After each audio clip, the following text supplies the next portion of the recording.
May 1945. The most feared tank in history was dead. Not metaphorically dead, actually dead. The German Tiger, 56 tons of Krupp steel and Teutonic engineering, had ceased to exist. The last ones were burning in the rubble of Berlin or rusting in French ditches, their crews long gone. The factories that built them were bombed into oblivion. The blueprints were seized by Allied intelligence officers who would spend the next decade trying to understand how something so magnificent could fail so completely. And that silence, that absence, was a kind of victory. The Tiger had terrorized Europe for 3 years. Its 88mm gun could puncture Allied armor from a mile away. Its frontal plate was so thick that American gunners were told to aim for the tracks and pray. But by the summer of 1945, it was extinct, a museum piece before it even had time to cool. The Sherman, on the other hand? The Sherman had a different problem. There were too many of them. Picture this. From North Carolina to California, American military depots were drowning in Sherman tanks, 50,000 of them, stacked in fields like cordwood, parked in rows so long you couldn't see the end.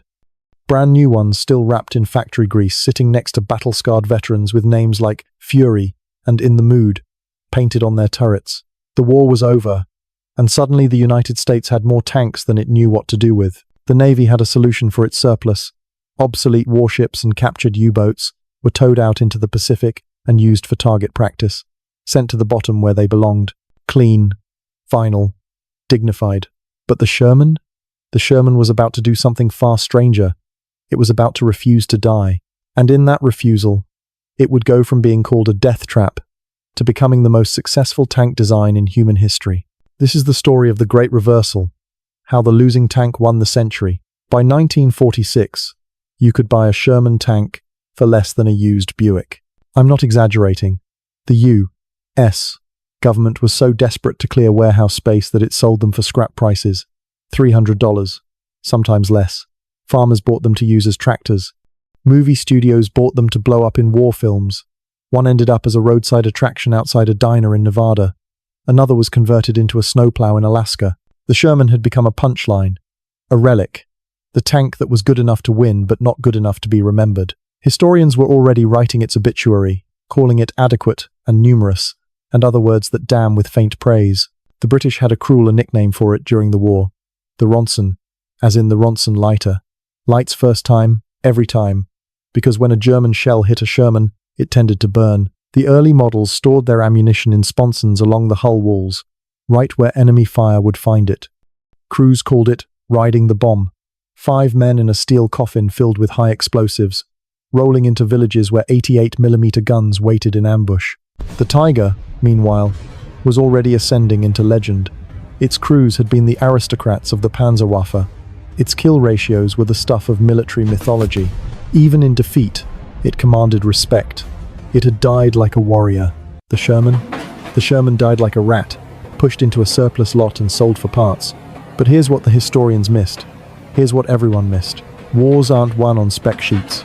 Then came June 25th, 1950, and the phone rang in every army depot across America. North Korea had invaded the South with Soviet-built T-34 tanks, and the situation was catastrophic. The South Korean army had nothing that could stop them. The T-34 was a proven killer, the same design that had crushed Nazi panzers from Stalingrad to Berlin. It was fast, it was brutal, and it was chewing through American positions like a lawnmower through wet grass. The Pentagon scrambled. They had newer tanks now, the M26 Pershing, the M46 Patton, heavy tanks, modern tanks, tanks that looked good in photographs and sounded impressive in congressional hearings. So they shipped them to Korea, and they broke down. The Pershing was too heavy for Korean roads. Its transmission couldn't handle the mountains. It guzzled fuel like a drunk at an open bar and overheated in the summer humidity.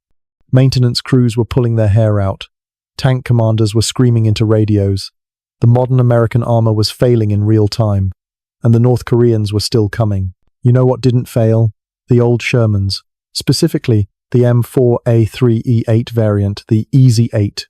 Upgrades from the late war years. Better suspension. A bigger gun. Nothing fancy. Just incremental improvements made by engineers who'd actually listened to the crews who had to use the damn things. And they worked. They climbed hills the Pershings couldn't. They forded rivers. They ran on inferior fuel. And when they met the T-34 seconds in the mountain passes and rice paddies of Korea, they killed them. Over and over again. The 5-year-old design that everyone had written off was suddenly the most reliable weapon in the American arsenal. By 1951, the army was quietly shipping more Shermans to Korea and leaving the modern tanks in reserve. Nobody wanted to admit it, but the workhorse had come back from the dead and saved the day. The lesson was simple, brutal, and completely ignored by military planners for the next 50 years. Reliability is the ultimate weapon. A tank that works is better than a tank that's perfect. But Korea was just the prelude. The Sherman's real second act was about to begin, and it would happen in a place no one expected, in the hands of people who had no right to make it work. By 1967, Israel had a problem. Actually, they had several problems, but the relevant one was this. Their enemies had Soviet T-55 seconds and T-62 seconds, modern main battle tanks with thick armor and powerful guns, and Israel had a motor pool that looked like a military surplus catalogue from 1945. Shermans, hundreds of them, bought from junkyards and forgotten depots across Europe. Some still had American stars painted on the turrets. Others had French markings. A few had been sitting in a field in Italy for 20 years. They were old, they were obsolete, and they were all Israel could afford. The Egyptian and Syrian armies were laughing. Soviet advisors looked at Israeli tank formations through binoculars and saw targets, not threats. This wasn't going to be a war. It was going to be a massacre. But Israel had something the Soviets didn't account for. They had engineers who were too stubborn to accept reality. What they did next was engineering blasphemy. They took those World War II Sherman's tanks designed in 1940 to fight Panzer-Ais, and they decided to turn them into tank destroyers. Not by replacing them, by upgrading them. By doing something so mechanically insane that it shouldn't have been possible. They ripped out the old 75mm gun and crammed in a French 105mm cannon. Let me explain why this was crazy. The Sherman's turret was designed for a gun that weighed less than a ton and had manageable recoil. The French 105mm was a modern tank-killing weapon with recoil forces that could rip a turret ring apart. It was like trying to mount a howitzer on a motorcycle. The physics said no. The metallurgy said no. Common sense said absolutely not. Israeli engineers said, "Watch this," and welded it in anyway. They reinforced the turret ring with scrap steel. They modified the recoil mechanism. They added counterweights that made the whole thing look lopsided and ugly. The purists were horrified. The tank looked like Frankenstein's monster, a corpse brought back to life with spare parts and madness. They called it the M-51 Super Sherman. And in October 1973, on the Golan Heights, it went to war against the future. October 1973, the Yom Kippur War. Syrian tank columns were pouring across the border with T-55 seconds and T-62 seconds, and Israel was outnumbered 5-1. This was supposed to be the end. The Arab armies had modern Soviet equipment, trained crews, and total surprise. Israeli forces were scrambling to mobilize, pulling reservists out of synagogues on the holiest day of the Jewish calendar. And into that hell, they sent the Super Shermans. Imagine the scene. A 30-year-old tank, a design older than most of the men crewing it, squaring off against a modern Soviet T-62. The T-62 had composite armor, a smoothbore gun, and infrared night sights. It was everything the Sherman was not. On paper, this shouldn't even be a fight. Then the Super Sherman fired. That 105mm gun didn't just fire a shell. It screamed. The entire tank rocked backward from the recoil. Dust exploded from every seam. The crew inside felt like they'd been punched by God. And downrange, the T-62's turret separated from its hull in a fountain of fire. It happened again and again. Israeli crews in Super Shermans were knocking out modern Soviet armor at ranges that should have been impossible. The Syrians couldn't understand it.